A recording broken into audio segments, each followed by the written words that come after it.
Doctor করিমের কাছে আসবো। ডক্টর করিম, যে পদক্ষেপগুলি যে বারবারই আগেও আলোচনা হলো যে প্রত্যেকটা স্টেপে পেশেন্ট পার্টি তাকে কনফিডেন্স নিয়ে তাকে জানিয়ে, কোথাও আমরা তো দেখেছি যে বিভিন্ন সময় তারা অভিযোগ করেন যে তারা বুঝতেই পারেন না, তাদের প্রপারলি ব্রিফ করা হয় না, তাদের সাথে কথা বলা হয় না, অনেক জায়গায় মিসকমিউনিকেশনের অবকাশ থেকে থাকে, সেই জায়গাটা অন্তত অনেকটা কমবে।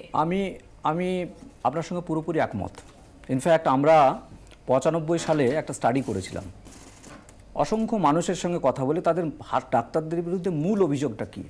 সবাই একটা কথা আমাদের কাছে বলেছে, ম্যাক্সিমামই বলেছে, পার্সেন্টেজটা এখন মনে নেই, মোর দ্যান 70% বলেছিল যে ডাক্তারবাবু আমার সঙ্গে কথা বলে না, আমার কি হয়েছে আমি জিজ্ঞেস করলে বলে ও আপনি বুঝবেন না। এখন কথা হচ্ছে আমার শরীরে আপনি ওষুধ দেবেন, আমাকে কাটাছেঁড়া করবেন, কিন্তু আমি বুঝবো না, এ তো হতে পারে না কখনো। তো আমার মনে হয় যে এই বিলের একটা অন্যতম প্রধান উদ্দেশ্য খুব সম্ভবত মুখ্যমন্ত্রী কমিউনিকেশন গ্যাপ নয়, মানুষের মধ্যে যে আস্থাহীনতা একটা তৈরি হয়েছে সেই আস্থার সম্পর্কটা তৈরি করা। এবার চিকিৎসক হিসেবে আমাদের একটা দায়িত্ব আছে। আমি সবসময় বলি, আপনাদের চ্যানেলে বহুবার এসে বলেছি যে আমাদের আত্মসমালোচনা করা উচিত, আমাদের খুঁজে দেখা উচিত কোথায় আমরা ভুলটা করছি, কেন মানুষ আমাদের উপর রেগে যাচ্ছে। আমরা তো আপ্রাণ চেষ্টা করছি, আমার দিক থেকে তো কোনো ত্রুটি নেই, কিন্তু মানুষ আমাদের ভুল বুঝছে। এর মূল কারণ হচ্ছে যে আমাদের একটা মমত্ববোধের অভাব, empathy, we are lacking in empathy. আপনার সমস্যাটাকে আপনার মতো করে যদি আমি না বুঝি, সেই এমপ্যাথিটা কি কোনো আইনের না, আইন দিয়ে তবে একটা জিনিস আপনাকে মানতে হবে, আনা যাবে, এনফোর্স করা যাবে। একটা জিনিস আপনাকে মানতে হবে, আইনের একটা প্রয়োজনীয়তা আছে, সেটা হচ্ছে যে পরোক্ষ যে মানসিক চাপ তৈরি করে সে কিছুটা হলেও আপনাকে রিফর্ম করবে। আমাদের মধ্যে অনেক ব্ল্যাক হর্সও তো আছে, ব্ল্যাক শিপও তো আছে, তাদেরকে সঠিক পথে নিয়ে আসতে হবে। আমি এখানেই আসবো একটু নির্বেদ বাবুর কাছে, যে এই কোথাও যেমন আমরা দেখতে পাচ্ছি যে কমিশনটা, রেগুলেটরি কমিশন, সেই কমিশনকে কার্যত দেওয়ানি আদালতের সমতুল্য পাওয়ার দেওয়া হবে।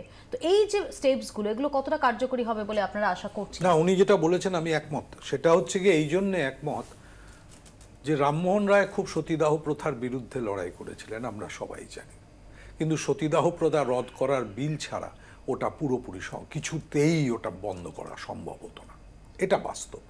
যে আইনের উনি যে বলছেন যে এমপ্যাথির কথা বলছেন, যে মমত্ববোধের কথা বলছেন, এই মমত্ববোধটা একেবারে মানবিক ব্যাপার। এখানে প্রতিটি মানুষকে কারুর পক্ষেই সম্ভব নয়, কিছু কিছু জায়গায় তখন দণ্ডের প্রশ্ন আসে, কিছু কিছু জায়গায় তাকে সামলানোর প্রশ্ন আসে, তখন তাকে বাধ্য হয়ে ওই যে বাধ্য হয়ে এটা করতে হয়। ওই আতঙ্কের থেকে তখন খানিকটা তিনি চলে আসেন। কিন্তু যারা সত্যিকারই মনের দিক থেকে, যে ডক্টর করিম যেভাবে বলছেন, মনের দিক থেকে যারা এটা করবেন, সেটা তো সবচেয়ে বেশি কাঙ্ক্ষিত একটা জাতির পক্ষে, আমাদের সবার পক্ষে। আমরা তো চাইবো যে এই গোটা ব্যাপারটা হোক, আমাদের একটাও দণ্ড না দিই। আমি ঠিক এখানেই ডক্টর সরকারের কাছে আসবো। ডক্টর সরকার, তাহলে কোথাও এই কিছুটা নিয়ন্ত্রণ, কিছুটা কড়া হাতের নিয়ন্ত্রণ, সেটা দিয়েই এই লাগামটা পড়াতে হবে, এবং শাস্তির ভয়, পিউনিটিভ অ্যাকশন। দেখুন মৌপিয়া, যেখানে নিয়ম প্রয়োজন, আমাদের নিয়মকে নন সেন্টিমেন্টাল ভাবে যে ডিফেক্টগুলো চোখে পড়ছে সেগুলোকে নির্মমভাবে আমাদের অ্যাড্রেস করতে হবে। এবং একটা কথা বলবো, যেখানে কিন্তু সারা পৃথিবীতে মেডিসিনের একটা অদ্ভুত অভিজ্ঞতা আছে, এবং সারা পৃথিবীতে যেখানে দেখা গেছে যে মেডিকেল লিটিগেশন বাড়বে, নেগলিজেন্স ডিফেন্স বাড়বে, তার সাথে সাথে কিন্তু আমাদের cost of treatment, cost of investigation এগুলো বাড়তে থাকে। এটা শুধু আমেরিকার অভিজ্ঞতা নয়, ইউরোপের অভিজ্ঞতা নয়, ভারতবর্ষেরও সেই অভিজ্ঞতা। সুতরাং আমাদের মতো যে আর্থ সামাজিক পরিপ্রেক্ষিত, সেখানে আমাদেরও চেষ্টা করতে হবে যে যেখানে আমরা কস্ট অফ ট্রিটমেন্টটাকে আলটিমেটলি একটা সামঞ্জস্যের জায়গাতে রাখতে পারি। খুব সংক্ষেপে শুধু কল্লোল বাবুর কাছে আসবো, যে বাস্তবায়ন কতটা সহজ?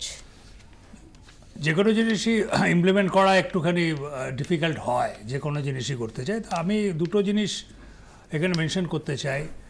এমন যেন কিছু না করা হয় যাতে সত্যি সত্যি আমাদের বেটার ট্রিটমেন্টের জন্য আবার বাইরে যেতে হয়।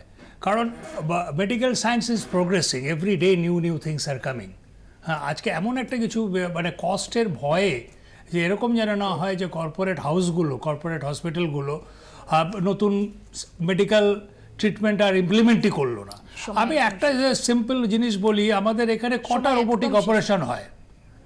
আচ্ছা রোবট এখানে কটা আছে? আচ্ছা robotics is a very common সময় শেষ সেই জন্য আমার ভয়টা এখানে মানে ইমপ্লিমেন্ট করতে গিয়ে এমন যেন শক্ত আমরা না হয়ে যাই যে আলটিমেটলি আমাদের সময় এখানেই শেষ করতে হবে। শুক্রবারই এই সংশোধিত ক্লিনিক্যাল এস্টাবলিশমেন্ট বিল সেটা আসতে চলেছে বিধানসভায়।